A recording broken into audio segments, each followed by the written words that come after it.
I've watched you. Sometimes our people disagree with you, but I mean, I understand some of your approach. I mean, sometimes we take a hard bite. It helps us as politicians. Nowadays, when I listen to you, I even panic. Why? Maybe, hey, Why do you panic? the way you, Papa, you know Papa. Figuratively, he bites as hard as he can. Okay. And of course, when he puts his fangs into you, you certainly feel it. I think it pretty Watch Johnny's bite.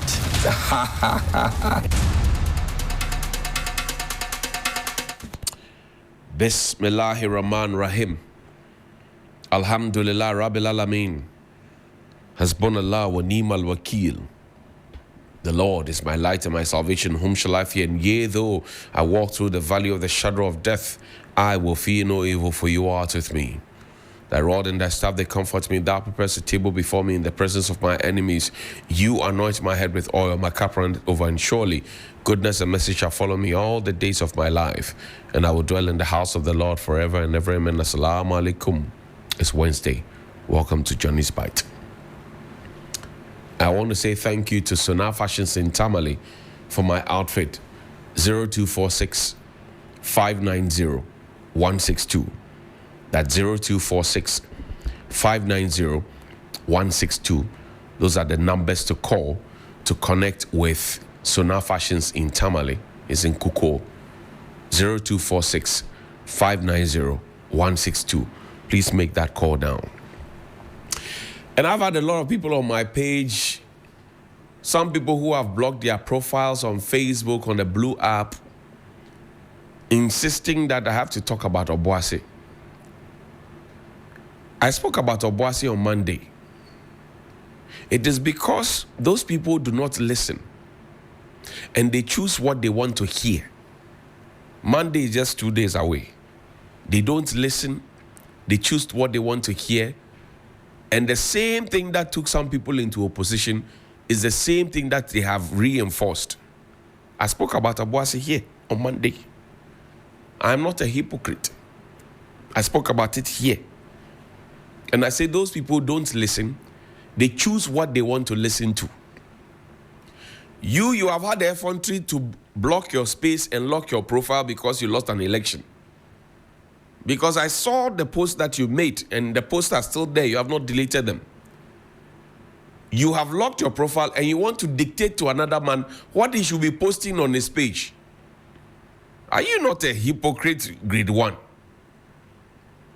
If you want people to engage with you, right? Activate your page so people can have the chance to comment on your page. You have locked your profile. If you come on my page to do that, you will chop block. We'll have a block party. Not the one that Ken hosts on Friday. You have a block party. And I said Monday is just 2 days away. I spoke about Obuasi here. 2 days back, I spoke about Obuasi here. Because you choose to listen to what you want to hear. And you have a certain stereotype in your mind. You have stereotypity in your mind. That's where the problem is. Look, please find me a photo with my chiefs. Let me quickly acknowledge them. Find me a photo with my chiefs. So, His Royal Highness, the King of the Dagban Kingdom, sent a delegation to Accra.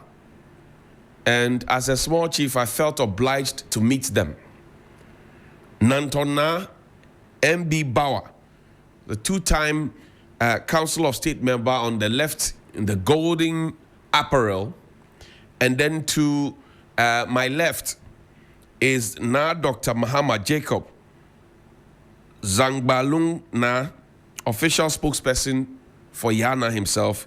And then we also have Chief Mahama Sintaro Sakoya Na, is the lead of the Dagban Forum. My chiefs came. So when you talk to me this time, you have to be measured because you understand. Do you understand? I'm sure you understand now. So please be measured. Because I'm sitting with paramount chiefs. So please be measured.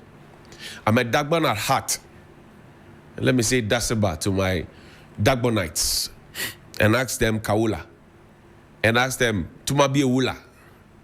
For those of you who think that I'm left, right, no. I'm straight. And I'm not a hypocrite. Now, let's start the conversation. Good morning to DV. No, in fact, let's not go to DVLA. Let's go to GIHOC first. Maxwell Kofi Juma has been asked to go home. He was the one who was at GIHOC. He's the president's in-law, Mr. Maxwell Kofi Juma. These are facts. And you know, when you talk about some state institutions, they get so angry and sometimes they say, oh, we are sending lawyers after you, blah, blah, blah. If you are not a thief and you have not done anything wrong and you are in the marketplace and they shout, hey, Juloy, Erio, would you run away? I'm asking a simple question. You are not a thief. And I'm not saying anybody is a thief. I'm just asking you. You are not a thief. You have not stolen anything. You are not guilty. Then you are in the marketplace or an open place and they say, oh, hey, July, thief, you, only. And then you start running. You are a suspect.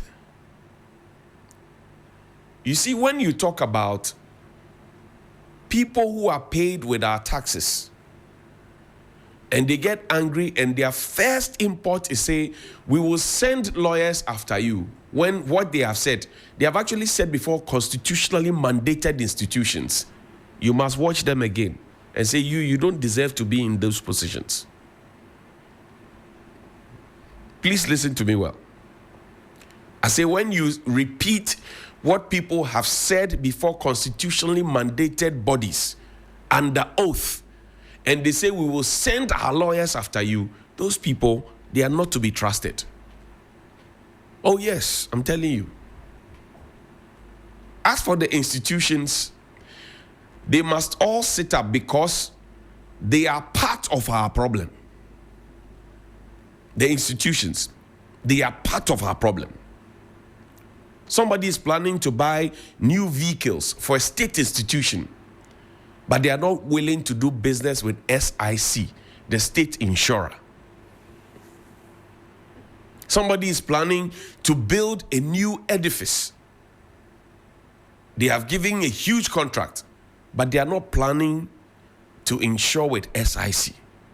And as for this SIC matter, I shall say it and continue to say it until President John Dramani Mahama reverses that trend, that unfortunate trend, where the state refused to do business with the state. I am telling you, every day of my life, if God grants me breath, I will say it. You know why? Because when I was growing up, SIC was the most credible. You have an issue, you take it to SIC, you insure with them, they will fix it for you. This morning on my way to work, I saw government vehicles and I was just playing with, when the traffic hits red, then I park. Then I push my gear to the park position. Then I dial *920*57#. Then the prompt comes. Then I enter the car number of the green plate I'm seeing, governmental vehicle. And then you find that they are not insured with the state insurer. Then I ask myself, in whose interest was this insurance made? It's a simple question. In whose interest was this insurance made? You see the vehicle I spoke about at National Theatre 62? There's a workshop called Dominion Workshop, fitting shop.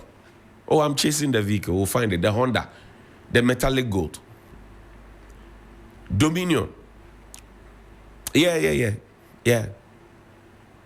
You have to park the vehicle at the National Theatre. Yes, you have to come and park it. Because that vehicle doesn't belong to anybody and it has not been auctioned. Dominion at La Paz, Abeka La Paz. That's what I'm talking about. Oh yes, I'm talking about it. I have used the investigative skills to go. Dominion at Abeka La Paz. They fix their cars at National Theatre. Yeah. Oh, you didn't know? I'm telling you. They too, they don't do business with the state because they could have taken it to STC yard. This vehicle, we are looking for it. This vehicle, we are looking for it. It belongs to the National Theatre of Ghana. It is not insured with SIC, but that's another matter. But we are looking for this vehicle. And my information has led me to Dominion, Abeka La Paz. The vehicle has to be parked again at the National Theatre so that the new people who are coming can use it. The grabbing must stop. If you have not grabbed, if you have not taken, and they say, hey, July, you will not be scared. That's all I'm saying. Nothing more. Now take me to GIHOC, please. GIHOC has been so run aground that even the workers don't feel too happy about working at GIHOC. It has been so run aground. And I'm saying that if you go to the Kaneshi police station, there's a case of over 500,000 Ghana cedis money that some people took that they are paying back. GIHOC. So President Mahama says, Mr. Maxwell Kofi Juma, go home. Who is he replacing him? There's a green letter. You know when you get a green letter, you know. When you get a white letter too, you know. If you know, you know. And I told you just last week, 34,000. A request was made. That's why the workers stopped producing. So Mr. Apple has been put there. He says, I wish to formally inform you that His Excellency John Dramani Mahama, President of the Republic, has, in accordance with Article 1951 of the Constitution, appointed you as Acting Chief Executive Officer of the GIHOC Distilleries Company Limited, pending receipt of the constitutionally required advice of the governing board, giving in consultation with the Public Services Commission. 2, your appointment takes effect from the 21st of January 2025. I take this opportunity to congratulate you formally on the appointment. You kindly indicate your acceptance or otherwise of this appointment within 14 days of receipt of this letter. Please accept the President's best wishes. Jones, Bote, Apple, GIHOC Distilleries Company Limited. You remember Jones? Was it Jones who was at the Small Arms and Light Weapons Commission? Is that the same man? A very, very strict man. Callistus Mahama, PhD, he signed this one. He was there at, what do you call it? Small Arms and Light Weapons. He told us about some guns and things, blah, blah, blah. Before then, we didn't hear of him again. But he's going to GIHOC now. I pray that he takes that strictness to GIHOC. Now, there's also a conversation on my mind. A colleague of mine spoke with me yesterday about Techiman Krobo Nursing School. Techiman Krobo Nursing School. My understanding is that they are asking them to pay an amount of 1,000 Ghana cedis because some people destroyed louver blades, etc. I don't have a problem punishing people and asking them to be responsible for their actions. I don't. I have a problem with the fact that you are sending a private Momo number for them to send the money into. Money that belongs to the school. That's my problem. If indeed the students have committed what you say is wrong and you want to hold them accountable, put the money into the school's account so the school can benefit. Let it not be like you're diverting money that is meant for the school into a private account before you start looking at it. No. So I will get into the details later. But Techiman Krobo, Nursing Training School. Good morning to the principal and all the big people there. I've just scratched the surface. Now it's 2025. DVLA, Driver and Vehicle Licensing Authority, is 2025. Did you know, and this morning I will shock you, did you know that all the DV plates you see on the streets and the road now are not 2025 DV plates? You didn't know? Well, now you know. So the vehicles are driving without roadworthy certificates from the DVLA, and they have no insurance. So 2 legal mandates that they have to fulfill have not been fulfilled. And it's not the fault of the drivers, because DVLA as an institution has not released them. In fact, last year, they did not even check. The previous year, they checked up until the 6th month. That was when the DV plates came out. So if you are driving in town and a DV plated vehicle hits you or destroys your vehicle, and then you ask yourself, why the same institution with the Ghana police and all the institutions that are mandated to check whether your vehicle has roadworthy certificate or it has insurance, they will come chasing after you if you do not have.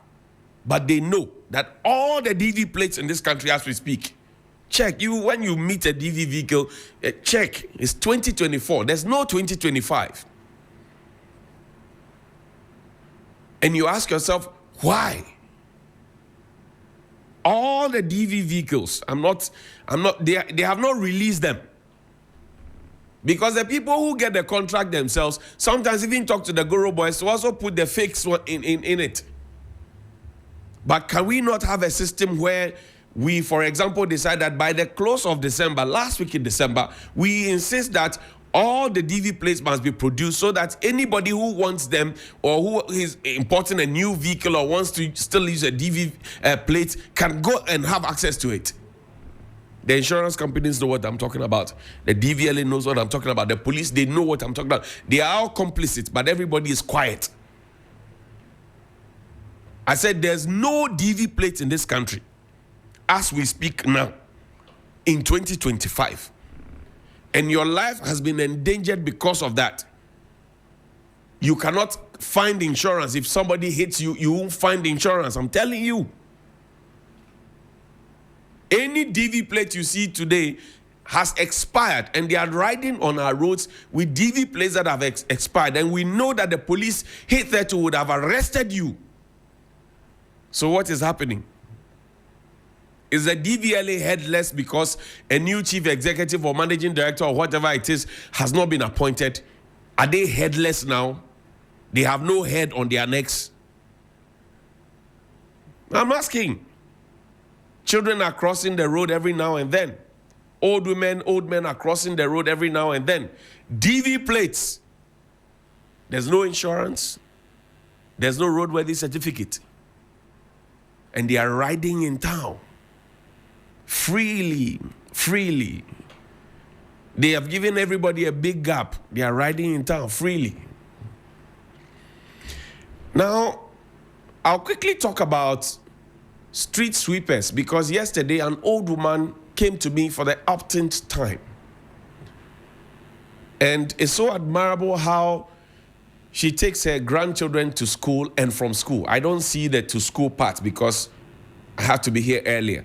But the from school part, I see. And it's so admirable. She lives at Bubuash in Accra. And she said she's a street sweeper with you know who. And they have not been paid for 1 year. 1 solid year. They have not been paid. The pittance that they receive, they have not been paid. And she says they expect them to come to work every single day, and they do not have money to even transport themselves or to eat.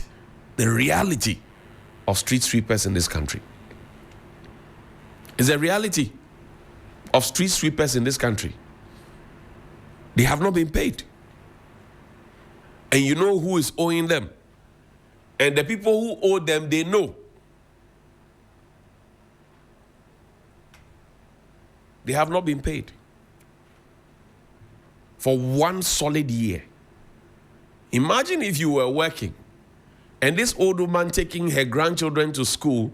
The grandchildren see both fruit or achomo or atuda or any of those things, and they say, oh, grandma, buy us some. She can't afford it. She wept to me and they have not been paid. And yet we know that even what is contracted on their behalf to be given to them, they do not receive the full amount because there's some agency fee that is deducted.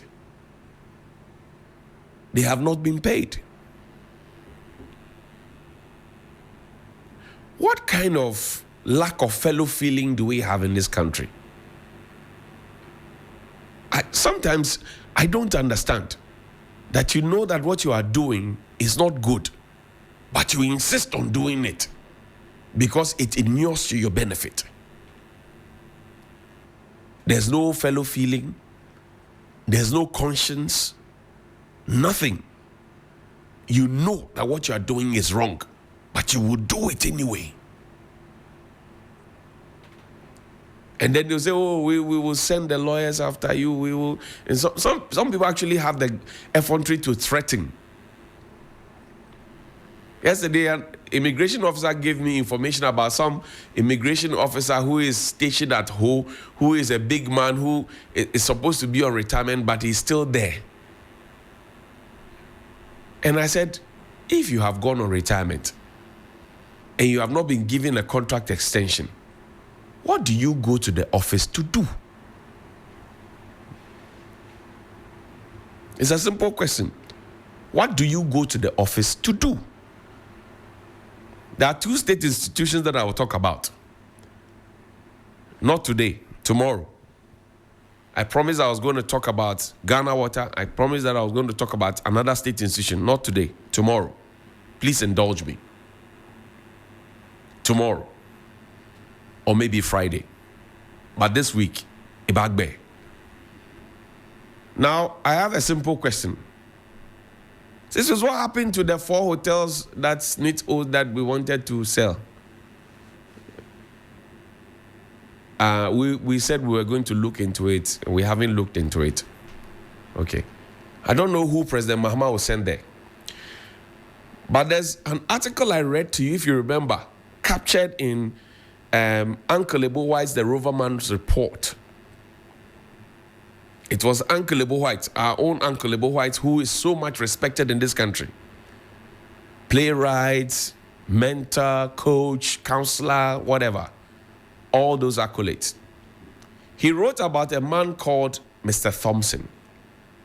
How he met the 4 SNIT hotels and turned it around.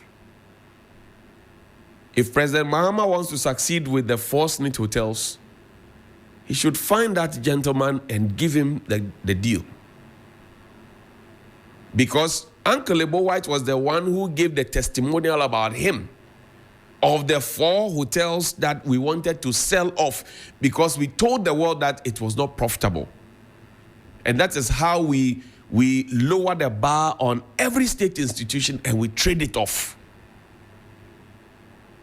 There's a man called Mr. Thompson. I would hopefully bring that back. Tomorrow is Throwback Thursday. I'll read that thing to you again. He met the hotel in a deplorable state. He brought it up and made profitability in a space of less than 2 years. If President Mahama wants to succeed with that, he will call him to come and show him the magic that he did back then in another regime. I've finished. Have a good morning. Please call me 055-924-2717 and 055-691-0154. 055-924-2717 and 055-691-0154. It is finished, eh? Okay, I hear you.